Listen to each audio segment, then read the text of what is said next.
하나님 말씀 보겠습니다. 출애굽기 3장 11절에서 12절까지 말씀입니다. 출애굽기 3장 11절 12절.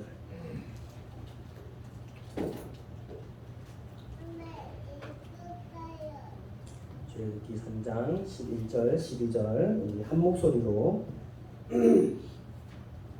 같이 읽겠습니다. 출애굽기 3장 11절 12절 구약 97쪽입니다. 출애굽기 3장 11절 12절 시작. 모세가 하나님께 아뢰었다. 제가 무엇이라고 감히 바로에게 가서 이스라엘 백성을 이집트에서 이끌어내겠습니까? 하나님이 대답하셨다. 내가 너와 함께 있겠다. 내가 이 백성을 이집트에서 이끌어낸 다음에 너희가 이 산 위에서 하나님을 예배하게 될 때에 그것이 바로 내가 너를 보냈다는 징표가 될 것이다. 아멘. 사람들이 제각각 자기 그 성향이 다 있지요. 남들 앞에 나서기 좋아하는 사람들이 있고 남들 앞에 나서기를 참 쑥스러워하는 사람들이 있는 것 같습니다. 제 경험에 따르면 어렸을 때 반장 뭐 이렇게 하는 친구들이 있잖아요. 그 반장하는 친구들이 나중에 고학년이 돼서도 혹은 중학교에 가서도 계속해서 이제 반장 아니면 뭐 전교회장 이렇게 하는 걸 봤습니다. 그러니까 그런 거를 좋아하는 그 자리에 앉아서 감투 쓰는 걸 좋아하는 그런 사람들이 있죠. 그렇게 나서기를 좋아하는 사람들이 있는가 하면 또 이제 그런 거를 싫어하는 사람들이 있고 그런 것 같습니다. 이렇게 어떤 직책을 주기에 가장 좋은 대상이 누구일까 이렇게 생각을 해보면 제일 좋은 건 아무래도 하고 싶어하는 사람한테 주는 겁니다. 그렇죠? 하고 싶어하는 사람한테 직책을 맡겨주는 게 아무 탈도 없고 누이 좋고 매우 좋고 다 좋은 것 같습니다. 그래서 사람들은 이렇게 하고 싶어하는 사람한테 그 직책을 맡겨주죠. 그런데 하나님이 사람을 세우실 때는 하나님이 사람에게 어떤 직책을 맡겨주시거나 부르실 때는 꼭 그렇지만은 않은 것 같습니다. 그 사람이 하고 싶은가, 그 사람의 성향이 어떤가를 보시고 그 사람한테 맡겨주는 게 아니라 하나님의 뜻에 따라서 하나님이 세우고자 하시는 사람을 세워주는 것 같습니다. 제가 신학교에 가서 깜짝 놀랐던 게 신학교에 온 사람들은 다 이제 목사나 혹은 선교사 하려고 온 사람들이니까 다들 저처럼 이렇게 나서기 좋아하는 사람인 줄 알았어요. 남들 앞에 나와서 말하기 좋아하고 이런 사람들이 저는 다 신학교에 오는 줄 알았는데 와서 사람들을 만나보니까 엄청 쑥스러움을 타는 사람이 있는 거예요. 자기 소개도 잘 못해. 그 정도로 아주 쑥스러워하는 그런 사람들이 있더라고요. 그래가지고 제가 그 사람한테 물었습니다. 아니 형님 이렇게 원래 이렇게 성격이 쑥스러움을 많이 타세요? 아 그렇다고. 아니 그러면 어떻게 목사를 하시려고 남들 앞에서 어떻게 설교를 하십니까? 제가 이렇게 물어보니까 또 그분이 하시는 말씀이 설교하는 거랑은 또 다르다고 이러면서 이렇게 얘기를 하시더라고요. 그러니까 그 사람의 성향이나 성격과는 달리 하나님께서 그 사람을 붙들어서 쓰시는 거죠. 그래가지고 목사로 세우시고 사람을 쓰시는 겁니다. 오늘 보는 이 모세 같은 경우도 마찬가지입니다. 오늘 읽은 말씀이 이제 모세 하나님의 부르심 앞에 너를 이제 이집트의 바로 왕에게로 보내서 이스라엘 백성들을 구원하겠다라고 모세를 부르셨을 때 모세의 반응이 바로 우리가 읽은 말씀입니다. 이 반응에서 볼 수 있는 것처럼 하나님도 이 모세의 성향이나 의지와는 별개로 이 모세를 불렀다라는 것을 우리가 오늘 말씀을 통해서 발견할 수가 있는 거죠. 이 하나님의 부르심을 받고 모세가 했던 반응은 뭡니까? 11절이죠. 우리 11절 같이 읽을까요? 다시 시작. 모세가 하나님께 아뢰었다. 제가 무엇이라고 감히 바로에게 가서 이스라엘 자손을 이집트에서 이끌어내겠습니까? 이게 모세의 반응이었습니다. 이게 뭡니까? 제가 무엇이라고? 제가 누구기에 감히 바로에게서. 그러니까 제가 누구이기에 제가 뭐라고 감히 바로에게 가겠습니까? 이게 모세의 반응이었던 겁니다. 그러니까 제가 도대체 누구길래 이런 중차대한 일을 저에게 맡기십니까? 라고 말하고 있는 거죠. 우리나라 사람들은 약간 그 겸손이 이게 몸에 빼어가지고 이게 좀 뭐 좀 하시죠. 그러면 전부 다 일단 한 2번은 빼죠. 저는 그거 제가 이거 못합니다. 이렇게 겸손이 이렇게 소위 말해서 겸손을 떤다 그러죠. 겸손을 떤다고 안 됩니다. 그래서 우리나라 사람은 무조건 몇 번 물어봐야 돼요. 세 번 물어봐야 됐어요. 그죠? 세 번째 때 알겠습니다. 이렇게 하죠. 세 번 물어봤는데도 안 한다 그러면 진짜 안 하는 거죠. 그러면. 예. 근데 또 저기 어디 전라도인가 거기는 왜 세 번밖에 안 물어보냐고 막 그러던데. 아무튼 이렇게 한국 사람들이 이렇게 겸손을 이렇게 떠는 그런 성향이 있습니다. 오늘 모세가 하나님 제가 어떻게 감히 바로에게 갑니까? 라고 했던 거는 이렇게 뭐 겸손을 떠는 이런 게 아닙니다. 겸손을 떠는 게 아니라 제가 보기에 하나님의 이 놀라운 계획을 실행할 만한 인물이 아닙니다. 저는 그런 거죠. 저는 그럴 만한 인물이 되지 못합니다. 라고 이렇게 정말로 자신의 부족함을 목도하면서 하나님 앞에 저는 이만한 사람이 못 됩니다. 라고 말하는 거죠. 근데 왜 모세가 자기 자신을 그렇게 생각했을까요? 왜 나는 이 일을 감당하기에 부족한 사람이다 라고 생각을 했을까요? 모세의 과거를 우리가 생각해 보면 그럴만도 하다 라고 생각이 됩니다. 모세가 지금 이 광야에 와서 목동에 그 양을 치고 있는 이유가 뭡니까? 원래 이집트의 왕자였잖아요. 이스라엘 백성을 구하려다가, 그죠? 이스라엘 백성을 구하려고 이집트 사람을 때려 죽여가지고, 그래가지고 이 바로가 그 사실을 알고 나를 죽이려고 하니까 도망 나왔던 거지 않습니까? 그러니까 모세는 이미 경험이 있는 거예요. 무슨 경험이 있는 겁니까? 이스라엘 백성을 구원하려고 했던 경험이 있는 거예요. 근데 그 경험의 결과가 뭡니까? 실패였죠. 그 경험이 실패로 끝났던 경험이, 그 일이 실패로 끝났던 경험이 모세에게는 있었던 거죠. 하나님, 제가 옛날에 안 해본 줄 압니까? 제가 옛날에 이스라엘 백성 구해보려고 한번 해본 적이 있습니다. 그런데 제가 결국은 도망자 신세가 돼서 이렇게 쫓기는 신분이, 숨어서 사는 사람이 되었습니다. 라고 말하고 있는 거죠. 이런 실패의 경험이 모세를 옥죄고 있는 겁니다. 사람은 누구나, 저도 그렇고 여러분들도 그렇고 살면서 성공의 경험도 있고 실패의 경험도 있을 겁니다. 그렇죠? 누구나 다 성공의 경험, 실패의 경험이 있습니다. 그런데 이 두 경험 중에 무엇을 마음에 새기고 어떤 교훈을 삼고 살아가느냐가 참 중요한 것 같습니다. 성공의 경험을 마음에 새긴 사람은 다시 도전할 수 있지만 실패의 경험을 마음에 새긴 사람은 다시 도전하기보다는 해봤자 안 돼 라고 하면서 주저앉기 쉽습니다. 여러분, 저는 부끄러운 얘기지만 저는 공부를 참 못했어요. 학창시절에. 항상 그냥 중간 그 언저리였습니다. 근데 제 인생에 유일하게 공부에 정말 매진했던 경험이 있습니다. 이게 이제 대학교를, 저는 처음에 신학교를 공부하기 전에 치유생과를 가서 치유생사를 배우고 치유생과를 갔는데 중학교는 그냥 졸업하면 되고 고등학교는 그냥 졸업하면 되는데 이 치유생사는 면허증을 따려면 국가고시를 봐야 되더라고요. 그러니까 시험을 봐서 합격을 해야 이 면허증을 딸 수 있으니까 이 마지막 학년 때는 1년을 그냥 통째로 완전히 그 국가고시를 바라보고 공부에 매진했던 그런 경험이 있습니다. 이게 제 인생에서 공부 열심히 했던 게 그때가 유일한 것 같아요. 그때 아무튼 공부를 열심히 해가지고 공부에 몰입을 해서 이제 고시에 합격했던 그런 경험이 있습니다. 그러니까 그런 경험이 있으니까 나중에 신학교에 가서 전도사고시, 강도사고시, 목사고시를 볼 때 이 공부 나 옛날 경험이 있는데 한번 해볼 수 있지. 그때보다 뭐 덜 하겠어? 더 하겠어? 뭐 이런 경험이 있으니까 그런 고시 공부하는 데 있어서 값진 토양이 되었던 것 같습니다. 근데 아까 말씀드렸던 것처럼 저는 공부의 경험을 되돌려 보면 거의 다 실패한 거예요. 시험 망친 거. 시험 제대로 공부했던 거는 그때가 유일한데. 근데 그게 참 제 삶에 좋은 그 기억으로 남아 있는 거죠. 다시 모세의 이야기로 돌아가서 모세는 과거에 이스라엘을 구원하려다가 실패를 맛봤습니다. 그런데 모세의 과거는 그게 다가 아니죠. 그게 다가 아닙니다. 그럼 광야에 모세가 도망 나왔을 때 르우엘의 딸들을 구하는 그런 일이 모세에게 있었지 않습니까? 2장 16절 17절 한번 볼까요? 2장 16절 17절. 자, 출애굽기 2장 16절 17절 같이 읽겠습니다. 시작. 미디안 제사장에게 7딸이 있었는데 그 딸들이 그리로 와서 물을 길어 그 위에 부으며 아버지의 양떼에게 물을 먹이려고 하였다.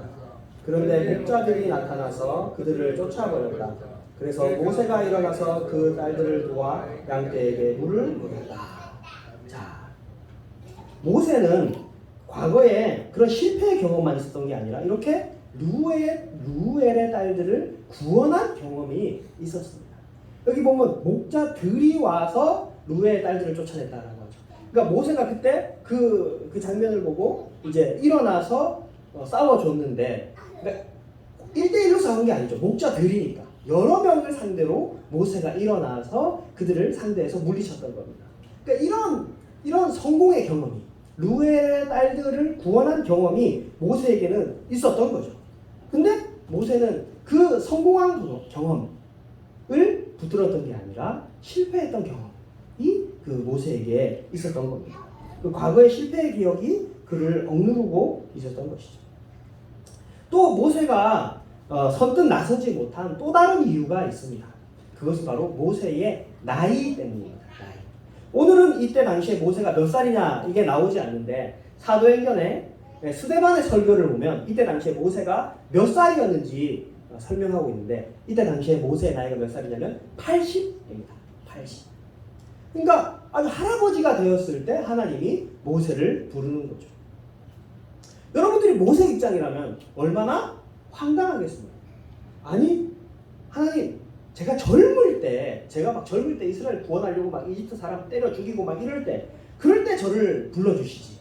그럴 때 저를 사용해 주시지. 이제 와서 다 늙어서 이제 와서 저를 부르면 어떡합니까? 그런 마음이 모세에게도 아마 있었을 겁니다. 그러니까 하나님, 저는 못합니다. 내가 할아버지가 다 됐는데 어떻게 합니까? 라고 하나님한테 반문하는 것이죠. 그래서 하나님, 제가 무엇이라고, 제가 누구기에 감히 바로에게 나갑니까? 라고 모세가 이야기했던 겁니다. 이 모세의 이 질문에 하나님의 대답은 바로 12절이죠. 12절 제가 읽겠습니다. 하나님이 대답하셨다. 내가 너와 함께 있겠다. 이게 하나님의 대답입니다. 내가 너와 함께 있겠다. 하나님의 이 대답은 동문서답이죠. 왜냐하면 모세는 제가 무엇입니까? 제가 누구이기에? 제가 무엇이기에? 제가 누굽니까? 라고 질문을 했는데 하나님의 답은 뭐냐면 내가 너와 함께 있겠다 라고 얘기하시는 거죠. 그러니까 동문서답이죠. 이게 하나님의 대답이 뭐를 말해주는 걸까요? 네가 누구인지는 중요하지 않다 라고 말하는 겁니다. 네가 어떤 모습이든 네가 어떤 사람인지는 나에게 중요한 게 아니야. 내가 너와 함께해서 내가 이 일을 이루어내겠다 라고 말씀하고 있는 겁니다. 하나님은 모세의 있는 모습 그대로를 받아들이시는 겁니다. 모세를 바꾸려고 하지 않습니다. 그냥 그 모습 그대로, 그 나이 80의 노인인 모습 그대로를 사용하셔서 하나님의 뜻을 이루려고 하시는 거죠. 이게 하나님이 사용하시는 방법인 겁니다. 우리가 우리 스스로를 자주 섞이는 말로 이렇게 말하죠. 아유, 사람은 고쳐 쓰는 거 아니야. 이런 말 하잖아요. 그죠? 사람은 변하지 않는다라는 거죠. 사람 고쳐 쓰는 게 아니야. 이렇게 말하는데 하나님은 그렇게 그런 시선으로 인간을 보시면서 하는 게 아니라 내가 너와 함께 할 거기 때문에 네가 어떤 사람이든지 간에 나는 너를 통해 그 일을 이루어내겠다 라고 말씀하는 겁니다. 너의 부족하고 너의 못난 것이 있다면 내가 너와 함께 해줘서 그 부족한 부분을 채워주겠다 라고 말씀하고 있는 겁니다. 출애굽기 4장 한 장 넘어가서 출애굽기 4장 말씀 드려요. 출애굽기 4장에 이제 모세가 계속 이렇게 하나님한테 못합니다 하니까 하나님이 자꾸 모세를 설득하는 장면이 나옵니다. 그래서 손에 피부병이 걸리기도 하고 지팡이를 뱀으로 변하게 하는 그런 기적의 역사도 보여주고 하면서 자꾸 이 모세를 설득하는데, 근데 계속 모세가 못한다고 해요. 4장 10절 한번 볼까요? 4장 10절. 4장 10절 제가 먼저 읽겠습니다. 10장 10절에서부터 14절까지 읽겠습니다. 4장 10절에서부터 14절까지. 모세가 주님께 아뢰었다. 주님, 죄송합니다. 저는 본래 말재주가 없는 사람입니다. 전에도 그랬고 주님께서 이 종에게 말씀을 하고 계시는 지금도 그러합니다. 저는 입이 둔하고 혀가 무딘 사람입니다.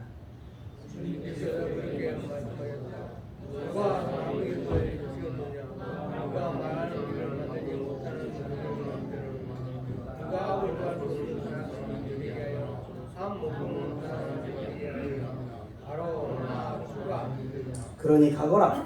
내가 말하는 것을 내가 돕겠다. 내가 할 말을 할 수 있도록 내가 너에게 가르쳐 주겠다. 모세가 몸을 끓이며 주님 죄송합니다. 제발 불에 하나님 저에게까지 바랍니다. 14절 같이 읽겠습니다. 주님께서 모세에게 크게 노하시어 말씀하셨다.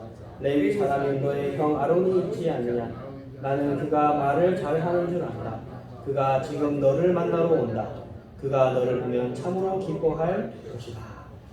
자꾸 모세가 뭐라고 그래요? 못합니다. 하나님 죄송합니다. 저는 못합니다. 라고 얘기하죠. 그러니까 하나님이 12절에 가라. 내가 말하는 것을 내가 돕겠다. 내가 말할 수 있도록 내가 너에게 가르쳐 주겠다. 너의 그 부족한 부분을 내가 채워주겠다. 라고 이렇게 하나님이 직접적으로 말씀을 하시죠. 그런데도 모세가 안 한다 그러니까 하나님이 화를 내시면서 그러면 내가 아론, 너의 형인 아론을 붙여주겠다. 라고 말씀하시는 겁니다.